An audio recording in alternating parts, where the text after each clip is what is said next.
ಸಾಮಾನ್ಯವಾಗಿ ಒಂದು 35-40 ವರ್ಷ ಆಗ್ತಿದ್ದಂತೆಯೇ ಮೂಳೆಗಳಲ್ಲಿ ನೋವು ಬರೋದಕ್ಕೆ ಶುರುವಾಗುತ್ತೆ. ಮಂಡಿ ನೋವು, ಮೊಣಕಾಲು ನೋವು, ಬೆನ್ನು ನೋವು, ಕುತ್ತಿಗೆ ನೋವು, ಈ ರೀತಿಯ ಮೂಳೆಗಳ ನೋವು ಶುರುವಾಗ್ಬಿಡುತ್ತೆ. ಮತ್ತು ಮೂಳೆಯಲ್ಲಿ ಸೌಂಡ್ ಬರ್ತಿರುತ್ತೆ, ಕಟ್ ಕಟ್ ಅಂತ ಸೌಂಡ್ ಬರೋದಕ್ಕೆ ಶುರುವಾಗತ್ತೆ. ಈ ರೀತಿ ಪೇಯ್ನ್ ಎಲ್ಲ ಬರೋದಕ್ಕೆ ಶುರುವಾದರೆ ಕಾಲು ಮಡಿಸ್ಕೊಂಡು ಕೂರೋದಕ್ಕಾಗಲ್ಲ, ಮೆಟ್ಲು ಹತ್ತೋದಕ್ಕಾಗಲ್ಲ, ಸರಿಯಾಗಿ ಕೆಲಸ ಮಾಡೋದು ಕೂಡ ಆಗಲ್ಲ. ಈ ರೀತಿ ಎಲ್ಲ ಸಮಸ್ಯೆಗಳು ಕಾಡೋದಕ್ಕೆ ಶುರುವಾಗುತ್ತೆ. ಸ್ನೇಹಿತರೆ, ಈ ರೀತಿಯ ಸಮಸ್ಯೆ ನಿವಾರಣೆ ಆಗಬೇಕು, ನಿಮ್ಮ ಮೂಳೆಗಳು ಬಲಿಷ್ಠವಾಗಬೇಕು, ಮೂಳೆ ನೋವುಗಳೆಲ್ಲ ಬರಬಾರ್ದು ಅಂತಂದರೆ ಈ ರೆಮಿಡಿಯನ್ನು ಟ್ರೈ ಮಾಡಿ. 100% ಒಳ್ಳೆ ರಿಸಲ್ಟ್ ಅಂತೂ ಖಂಡಿತ ಸಿಗುತ್ತೆ ಸ್ನೇಹಿತರೆ. ಹೇಗೆ ಈ ರೆಮಿಡಿಯನ್ನು ರೆಡಿ ಮಾಡೋದು ನೋಡೋಣ. ಅದಕ್ಕೂ ಮುಂಚೆ ಹೊಸದಾಗಿ ಚಾನಲ್ನ ನೋಡ್ತಾ ಇದ್ದರೆ ಪ್ಲೀಸ್ ಸಬ್ಸ್ಕ್ರೈಬ್ ಮಾಡಿಕೊಂಡು ಸಪೋರ್ಟ್ ಮಾಡಿ, ಹಾಗೆ ವಿಡಿಯೋವನ್ನು ಲೈಕ್ ಮಾಡಿ, ಶೇರ್ ಮಾಡಿ. ನೋಡಿ, ಒಣ ಕೊಬ್ಬರಿಯನ್ನು ತೊಗೊಂಡಿದ್ದೀನಿ. ಒಣ ಕೊಬ್ಬರಿ ನಮ್ಮ ಆರೋಗ್ಯಕ್ಕೆ ತುಂಬಾ ಒಳ್ಳೆಯದು. ಪ್ರತಿಯೊಬ್ಬರು ಸ್ವಲ್ಪ ಪ್ರಮಾಣದಲ್ಲಿ 1-2 ಚಿಕ್ಕ ಪೀಸ್ ಆದರೂ ಒಣ ಕೊಬ್ಬರಿಯನ್ನು ಸೇವಿಸಲೇಬೇಕು. ಇದರಲ್ಲಿರುವಂಥ ಉತ್ತಮವಾದ ಪೋಷಕಾಂಶಗಳು ನಮ್ಮ ಆರೋಗ್ಯಕ್ಕೆ ತುಂಬಾ ಒಳ್ಳೆಯದು.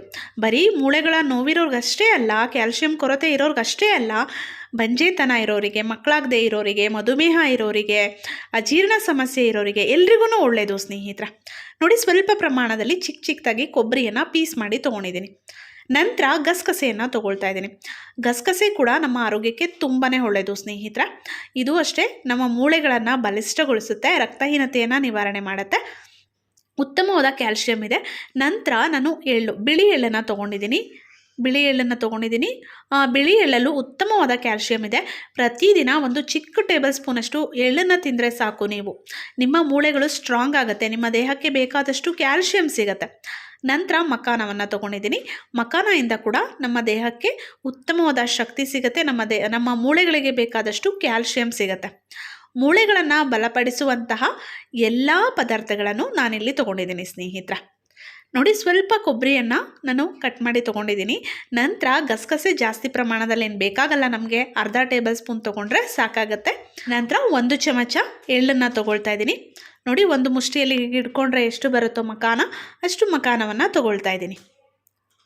ಮಕಾನ ಕೂಡ ಅಷ್ಟೇ ಮಧುಮೇಹಿಗಳಿಗೆ ಒಳ್ಳೆಯದು, ಅಜೀರ್ಣ ಸಮಸ್ಯೆ ಇರೋರಿಗೆ ಒಳ್ಳೆಯದು, ದೇಹದಲ್ಲಿ ಕೊಬ್ಬು ಇರೋರಿಗೆ ಒಳ್ಳೆಯದು ಸ್ನೇಹಿತರೆ, ಕಿಡ್ನಿ ಸ್ಟೋನ್ಸ್ ಇರೋರಿಗೆ ಒಳ್ಳೆಯದು. ಈಗ ಈ 4 ಪದಾರ್ಥಗಳನ್ನು ನಾವು ಗ್ರೈಂಡ್ ಮಾಡ್ಕೋಬೇಕು.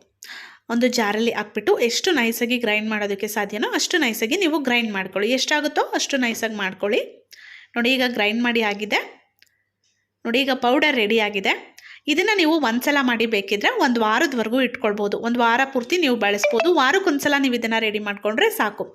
ದಿನಕ್ಕೆ 1 ಸಲ ನೀವು ಇದನ್ನು ಬಳಸ್ಬೋದು, 2 ಸಲನೂ ಬಳಸ್ಬೋದು, ಆದರೆ 1 ಸಲ ಬಳಸಿದ್ರೆ ಸಾಕು. ನೋಡಿ, ಈಗ ಇದನ್ನು ಯಾವ ರೀತಿ ನಾವು ಸೇವಿಸೋದು ಅದನ್ನು ನಾನಿವಾಗ ನಿಮಗೆ ತಿಳಿಸ್ತೀನಿ ಸ್ನೇಹಿತರೆ. ಇದರಿಂದ ಖಂಡಿತವಾಗ್ಲೂ ಒಳ್ಳೆ ರಿಸಲ್ಟ್ ಸಿಗುತ್ತೆ. ನೀವು ಟ್ರೈ ಮಾಡಿ. ಚಿಕ್ಕ ಮಕ್ಕಳಿಂದ ಹಿಡಿದು ವಯಸ್ಸಾದವರು ಎಲ್ಲರೂ ಇದನ್ನು ಸೇವಿಸಬಹುದು. ಹಾಲು ಕುದಿಯೋದಕ್ಕೆ ಶುರುವಾದಮೇಲೆ ನಾವೇನೀಗ ಪೌಡರನ್ನು ರೆಡಿ ಮಾಡ್ಕೊಂಡ್ವಿ ಅದನ್ನು ಹಾಕ್ಕೊಳ್ತಾ ಇದ್ದೀನಿ. 1 ಸ್ಪೂನ್ ಅಥವಾ 1.5 ಸ್ಪೂನ್ ಹಾಕ್ಕೊಂಡ್ರೆ ಸಾಕಾಗುತ್ತೆ.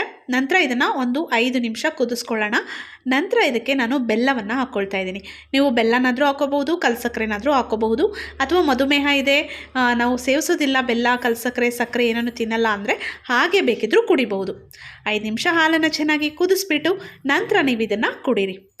ರುಚಿಯಾಗೂ ಇರುತ್ತೆ, ಆರೋಗ್ಯಕ್ಕೂ ಒಳ್ಳೆಯದು. ಮೂಳೆಗಳಲ್ಲಿ ನೋವು ಬರ್ತಿದೆ ಅಂದರೆ ಇದನ್ನು ಟ್ರೈ ಮಾಡಿ.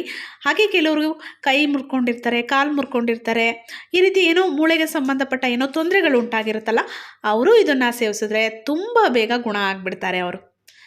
ತುಂಬ ಒಳ್ಳೆಯ ರೆಮಿಡಿ, ಎಲ್ಲರೂ ಟ್ರೈ ಮಾಡ್ಬೋದು. ಮೂಳೆ ತೊಂದರೆ ಇರೋರ್ಗಷ್ಟೇ ಅಂತ ಅಲ್ಲ, ಕ್ಯಾಲ್ಶಿಯಂ ಕೊರತೆ ಇರೋರ್ಗಷ್ಟೇ ಅಲ್ಲ, ನಿಮಗೆ ಇದು ಎನರ್ಜಿಯನ್ನು ಕೊಡುತ್ತೆ, ರಕ್ತಹೀನತೆಯನ್ನು ನಿವಾರಣೆ ಮಾಡುತ್ತೆ ಸ್ನೇಹಿತರೆ. ನೀವು ಬೆಳಗ್ಗೆ ಅಥವಾ ಸಂಜೆ ಯಾವಾಗಾದರೂ ಕುಡೀರಿ. ನಿದ್ರಾಹೀನತೆ ಸಮಸ್ಯೆ ಇದೆ ಅನ್ನೋರು ಮಲ್ಗೋದಕ್ಕಿಂತ 1 ಗಂಟೆ ಮುಂಚಿತವಾಗಿ ಕುಡಿದ್ರೆ ಕಣ್ಣು ತುಂಬ ನಿದ್ರೆ ಬರುತ್ತೆ. ವಿಡಿಯೋ ಇಷ್ಟ ಆಯಿತು ಅಲ್ವಾ? ಮಾಹಿತಿ ಇಷ್ಟ ಆಯಿತು ಅಲ್ವಾ? ಹಾಗಿದ್ರೆ ಪ್ಲೀಸ್ ವಿಡಿಯೋವನ್ನು ಲೈಕ್ ಮಾಡಿ, ಶೇರ್ ಮಾಡಿ, ಅನಿಸಿಕೆ ಅಭಿಪ್ರಾಯಗಳನ್ನು ದಯವಿಟ್ಟು ಕಮೆಂಟ್ ಬಾಕ್ಸಲ್ಲಿ ಕಮೆಂಟ್ ಮಾಡಿ ತಿಳಿಸಿ ಸ್ನೇಹಿತರೆ. ನನ್ನ ಚಾನಲಲ್ಲಿ ಈಗಾಗಲೇ ಸಾಕಷ್ಟು ಯೂಸ್ಫುಲ್ ವೀಡಿಯೋಸ್ಗಳನ್ನು ಶೇರ್ ಮಾಡಿದ್ದೀನಿ, ನೋಡ್ತಾ ಇರಿ. ಹಾಗೆ ಕಾಲು ನೋವಿರೋರಿಗೆ ಎಕ್ಸಸೈಸ್, ಯೋಗಾಸನ ಎಲ್ಲವನ್ನು ತಿಳಿಸಿದ್ದೀನಿ. ಆ ವಿಡಿಯೋಗಳನ್ನು ನೋಡಿ ಹೆಲ್ಪ್ ಆಗುತ್ತೆ ನಿಮಗೆ. Thank you.